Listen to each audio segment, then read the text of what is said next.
राम राम दोस्तों, selection point YouTube channel पर आप सभी का स्वागत है। आज है 8 जनवरी 2026। आज के करंट अफेयर्स में हम राजस्थान पत्रिका, दैनिक भास्कर और सूजस की करंट अफेयर्स की दृष्टि से महत्वपूर्ण खबरों पर चर्चा करेंगे। परीक्षा के लिए जो इम्पोर्टेंट खबर होगी उन्हीं पर हम चर्चा करेंगे। अदर न्यूज़ पर कोई भी डिस्कशन नहीं होगा, केवल परीक्षा की दृष्टि से जो आने योग्य प्रश्न हैं उन्हीं पर चर्चा की जाएगी। अगर आप हमारे YouTube चैनल पर नए हैं तो चैनल को सब्सक्राइब करें, वीडियो को लाइक करें और अपने दोस्तों के साथ शेयर करें। इस वीडियो की PDF अगर आपको प्राप्त करनी है तो आपको हमारे टेलीग्राम चैनल को ज्वाइन करना होगा, सिलेक्शन पॉइंट ऑफिशियल को, जिसका लिंक मैं इस वीडियो के डिस्क्रिप्शन में आपको उपलब्ध करवा दूंगा। चलिए स्टार्ट करते हैं। सबसे पहली न्यूज है BUVM का राष्ट्रीय सम्मेलन। 28 राज्यों के 400 व्यापारी जुटेंगे। भारतीय उद्योग व्यापार मंडल का 2 दिवसीय राष्ट्रीय सम्मेलन जयपुर में आयोजित किया जाएगा। कब किया जाएगा? 10 और 11 जनवरी को। भारतीय उद्योग व्यापार मंडल का 2 दिवसीय सम्मेलन जयपुर में आयोजित किया जाएगा। कहाँ पर? कॉन्स्टिट्यूशन क्लब में, जयपुर में। और इसके अध्यक्ष कौन है? बाबूलाल गुप्ता है। बाबूलाल गुप्ता इसके अध्यक्ष है। फिर अगली न्यूज है, कर्नाटक के मुख्यमंत्री है सिद्धारमैया। कर्नाटक के मुख्यमंत्री कौन है? सिद्धारमैया, कांग्रेस पार्टी से हैं। इन्होंने एक नया रिकॉर्ड बनाया है। कर्नाटक के सबसे लंबे समय तक मुख्यमंत्री बनने वाले नेता बन गए और उन्होंने रिकॉर्ड तोड़ा है पूर्व मुख्यमंत्री देवराज उर्स का। 7 साल और 8 महीने का कार्यकाल पूरा हो गया है सिद्धारमैया का। फिर है, असम के गुवाहाटी में 4 से 14 वर्ष के बच्चों के लिए संस्कारशाला वैल्यू बेस्ड एजुकेशन कार्यक्रम शुरू किया गया है। संस्कारशाला वैल्यू बेस्ड एजुकेशन कार्यक्रम, इसका उद्देश्य है पढ़ाई के साथ नैतिक शिक्षा, जिसका पतन हमारी शिक्षा से बिल्कुल हो चुका है। नैतिक शिक्षा नाम की कोई भी जो शब्द होता है ना, वो भी हमारी शिक्षा व्यवस्था में नहीं रहा है।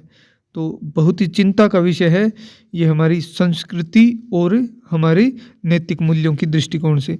इसका उद्देश्य पढ़ाई के साथ नैतिक शिक्षा, भारतीय सांस्कृतिक मूल्य और सामाजिक जिम्मेदारी को बढ़ावा देना है, जो कि बहुत ही अच्छा काबिले तारीफ कदम माना जा रहा है। फिर भारत की चिकित्सा प्रणाली आयुष को ओमान व न्यूजीलैंड के साथ वे MOU में मान्यता मिली है। अच्छा, जो एक व्यापार समझौता हुआ है अभी, FTA जो हुआ है ओमान और न्यूजीलैंड के साथ, फ्री ट्रेड एग्रीमेंट, उसमें भारत की जो चिकित्सा प्रणाली आयुष, उसको भी मान्यता दी गई है। आयुष में क्या क्या होता है? आयुर्वेद, योगा, यूनानी, सिद्ध और होम्योपैथी शामिल है। 2024-25 में आयुष उत्पादों का निर्यात 6% से अधिक बढ़ा है। तो भारतीय आयुष प्रणाली है, चिकित्सा प्रणाली, वो लगातार पूरे वर्ल्ड में फैल रही है। फिर फिनलैंड की वर्ज मोटरसाइकिल ने दुनिया की पहली सॉलिड स्टेट बैटरी से चलने वाली production ready electric bike verge TS Pro launch की है। यह एक बार चार्ज करने पर 595 किलोमीटर तक की रेंज देती है, कुछ ज़्यादा इम्पोर्टेंट नहीं है। फिर हरियाणा में देश की पहली हाइड्रोजन से चलने वाली ट्रेन जिंद सोनीपत रूट पर चलेगी। 3000 किलोग्राम क्षमता वाला हाइड्रोजन प्लांट तैयार किया गया है, जो 11 kV बिजली सप्लाई से संचालित होगा। कुनाफा दुनिया का सबसे पसंदीदा डेजर्ट है।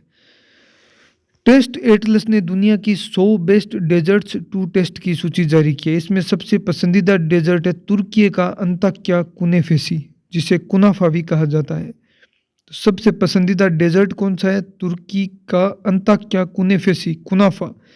भारत की 2 पारंपरिक मिठाइयों को भी इसमें शामिल किया गया है। कुल्फी 49वें पर और फिरनी 60वें स्थान पर रही है। अंताक्या कुनेफेसी तुर्की पहले पर है। दुनिया की 100 बेस्ट डेजर्ट्स टू टेस्ट की सूची है। फिर अगली न्यूज है, गोल्डी लॉक्स इकोनॉमी। यह उस इकोनॉमी को कहा जाता है जो न तो ज़्यादा तेजी से बढ़ रही है और न धीमी। इसका मतलब है विकास, महंगाई और रोजगार तीनों का संतुलन होता है, तीनों का बैलेंस होता है, उसे ही गोल्डी लॉक्स इकोनॉमी कहा जाता है। हाल में सिस्टमेटिक रिसर्च की रिपोर्ट में भारत की अर्थव्यवस्था को गोल्डीलॉक्स इकोनॉमी बताया गया, यानी कि जो न तो तेज़ है न धीमी है, विकास भी हो रहा है, महंगाई भी कम है और रोजगार भी संतुलित है। न तो ज़्यादा बेरोजगारी की स्थिति है, यानी कि बहुत ही भयंकर, और न ही बहुत अच्छे लेवल पर रोजगार मिल रहे हैं। बीच की स्थिति है, ये बैलेंस की स्थिति बताता है इकोनॉमी की। इस रिपोर्ट में बताया गया है कि संतुलित अर्थव्यवस्था पर दबाव बढ़ रहा है, टैक्स से मिलने वाली आय उम्मीद से कमज़ोर है और सरकार के पास खर्च बढ़ाने की गुंजाइश घट रही है। इससे नीतिगत फैसले अटक रहे हैं, जिसे पॉलिसी ग्रिड लॉक कहा जाता है।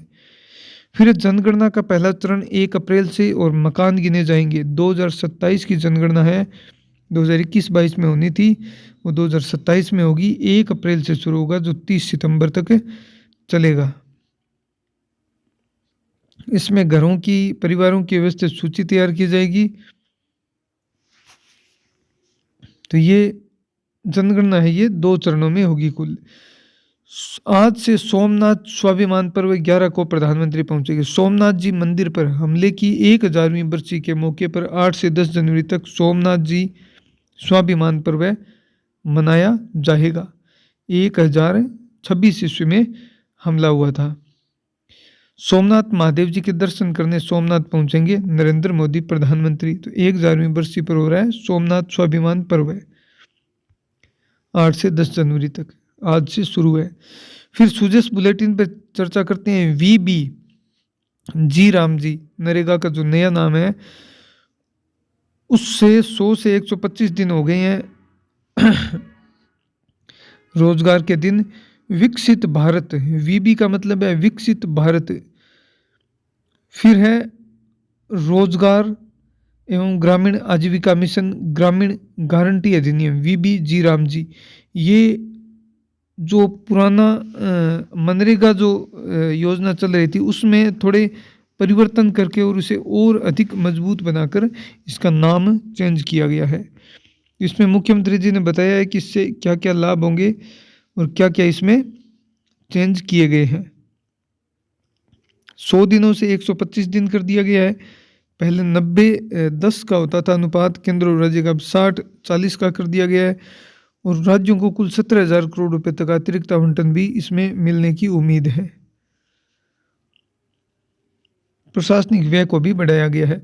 फिर राजस्थान संपर्क हेल्पलाइन 181 जो संपर्क पोर्टल है, इसका मुख्यमंत्री जी ने निरीक्षण किया है और लोगों की समस्याएं भी सुनी है। तो कोई ज़्यादा इम्पोर्टेंट नहीं है।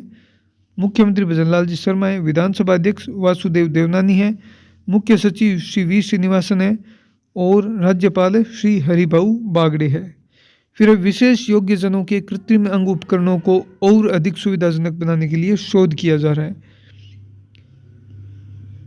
बजट घोषणा है 2025-26 की, इसमें भी अलग से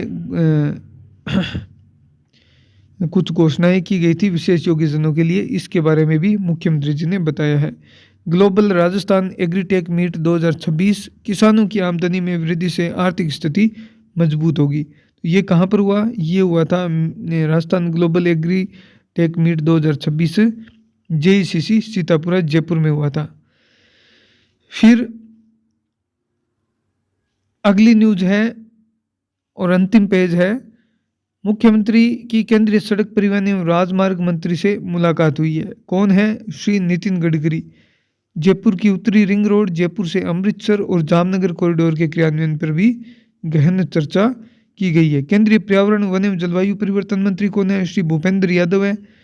और जल संसाधन मंत्री कौन है? सुरेश सिंह रावत है हमारे राजस्थान के। यमुना जल समझौते पर भी चर्चा हुई है। केंद्रीय जल शक्ति मंत्री श्री CR पाटिल के आवास पर मुख्यमंत्री जी की। जन भागीदारी से सेना दिवस परेड 2026, आमजन के लिए SSOID से पंजीकरण की भी सुविधा रहेगी। 14 जनवरी तक पंजीकरण किया जा सकता है।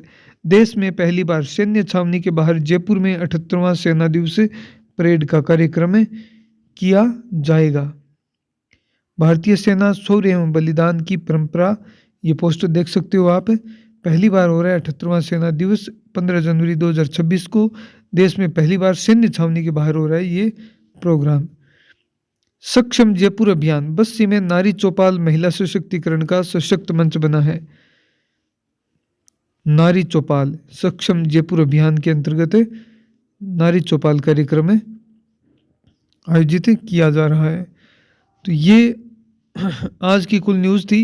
वीडियो अगर पसंद आया है तो इसे लाइक करें, चैनल को सब्सक्राइब करें, अपने दोस्तों के साथ शेयर करें और जल्द ही एक बड़ी क्लास आएगी करंट अफेयर्स की, उसके लिए आप सभी तैयार रहना। महत्वपूर्ण करंट अफेयर्स के प्रश्न मैं आपको करवाऊंगा, उसमें जो महत्वपूर्ण न्यूज़ होगी उसी को हम पढ़ेंगे। वीडियो देखने के लिए बहुत बहुत धन्यवाद।